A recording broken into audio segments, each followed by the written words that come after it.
Hi అండి, ఎలా ఉన్నారు అందరూ? బాగున్నారా? Welcome back to Lalitha blogs అండి. సో ఈరోజు అయితే మన రెసిపీ వచ్చేసి చికెన్ బిర్యానీ అనమాట. సో చికెన్ బిర్యానీ ఎలా చేసుకోవాలి ఏంటి అనేది మన వీడియోలో ఫుల్గా ఉంది, చూసేసేయండి. సో ఎక్కడ స్కిప్ చేసినా కూడా మీరు మిస్ అవుతారు, ఎక్కడ స్కిప్ చేయకుండా ఫుల్ వీడియో చూడండి. ఓకేనా ఫ్రెండ్స్, ఇంకెందుకు ఆలస్యం రెసిపీలోకి అయితే వెళ్ళిపోదాం. నేనైతే ఇక్కడ చికెన్ తీసుకున్నాను. ఆ చికెన్ శుభ్రంగా కడుక్కొని ఒక గిన్నెలో వేసుకొని దాంట్లో కారం, ఉప్పు, అల్లం వెల్లిగడ్డ, ధనియాల పొడి, గరం మసాలా, కొత్తిమీర, పుదీనా ఇవన్నీ కూడా వేసుకొని ఫైనల్గా ఒక నిమ్మకాయ పిండుకొని అవి మొత్తం కూడా కలుపుకున్నాను అనమాట. కలుపుకొని లాస్ట్లో ఒక 2 స్పూన్ల పెరుగు కూడా వేసుకోవాలి. కలిపేసుకొని పక్కన పెట్టుకొని మ్యాగ్నేట్ చేసుకోవాలి. ఒక ½ అన్ అవర్ అయితే మ్యాగ్నేట్ అవ్వాలి ఫ్రెండ్స్ అవి. అండ్ నెక్స్ట్ ఇక్కడ వచ్చేసి మనము ఆనియన్ కూడా పెద్ద సైజు ఒక 2 ఆనియన్స్ తీసుకొని బ్రౌన్ ఆనియన్స్ అయితే రెడీ చేసుకోవాలి.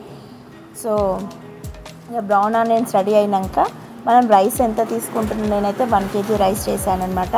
సో బాస్మతి రైస్ కడుక్కొని పక్కకు పెట్టుకోవాలి. ఇక్కడ బ్రౌన్ ఆనియన్స్ రెడీ అయినాక స్టవ్ మీద రైస్ని కూడా పెట్టేసుకొని దాంట్లో మసాలాలన్నీ కూడా వేసుకోవాలన్నమాట. సో మసాలాలు ఏమేమి ఉన్నాయంటే లవంగ, ఇలాచి, పట్ట, సాజీరా, మరాఠీ మొగ్గ, బిర్యానీ ఆకు ఇవన్నీ కూడా మసాలాలు వేసుకోవాలి. అండ్ తర్వాత కొంచెం ఒక 2 స్పూన్ల ఆయిల్ కూడా వేసుకొని రైస్ అయితే రెడీ చేసుకోవాలి ఫ్రెండ్స్.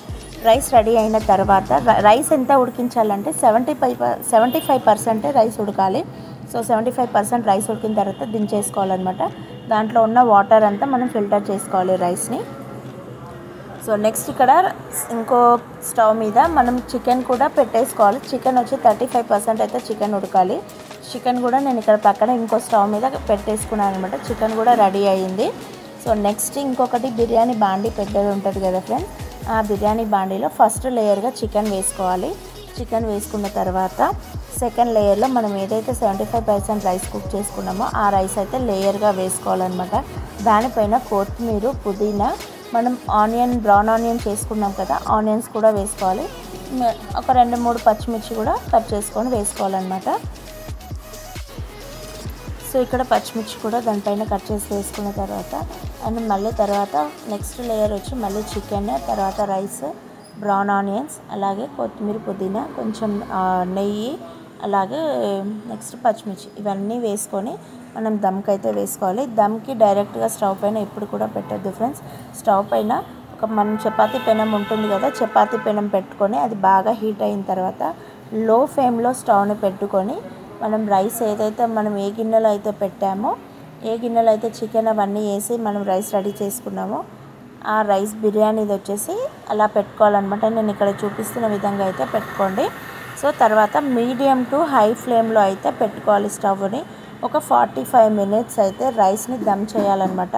ఆ దమ్ అనేది బయటికి వెళ్ళకుండా ఉండడానికి మీ దగ్గర బరువుగా ఏదైనా వాటర్ బిందె కానీ లేదంటే ఏదైనా పెట్టుకోవచ్చు. సో నేను ఇక్కడ పెట్టాను కానీ ఆ వీడియో స్కిప్ అయితే మిస్ అయిపోయింది. సో ఫైనల్గా అంతే ఫ్రెండ్స్, 45 మినిట్స్ తర్వాత మన బిర్యానీ అయితే రెడీ అయిపోతుంది. సో ఇదే విధంగా బిర్యానీ మొత్తం చేసుకొని మీ ఫ్యామిలీ మెంబర్స్కి అయితే ఒక్కసారి చేసి పెట్టండి. సూపర్ అంటే సూపర్గా వస్తుంది. ఓకేనా ఫ్రెండ్స్? సో ఈ వీడియో కనుక మీకు నచ్చినట్లయితే ప్లీజ్ ఒక లైక్ అయితే ఇవ్వండి. అలాగే కొత్తగా మన ఛానల్ చూస్తున్నట్టయితే సబ్స్క్రైబ్ చేసుకోండి. మీ ఫ్రెండ్స్ అండ్ ఫ్యామిలీస్లో కూడా షేర్ చేయండి. ఓకేనా? Thank you for watching. Bye bye.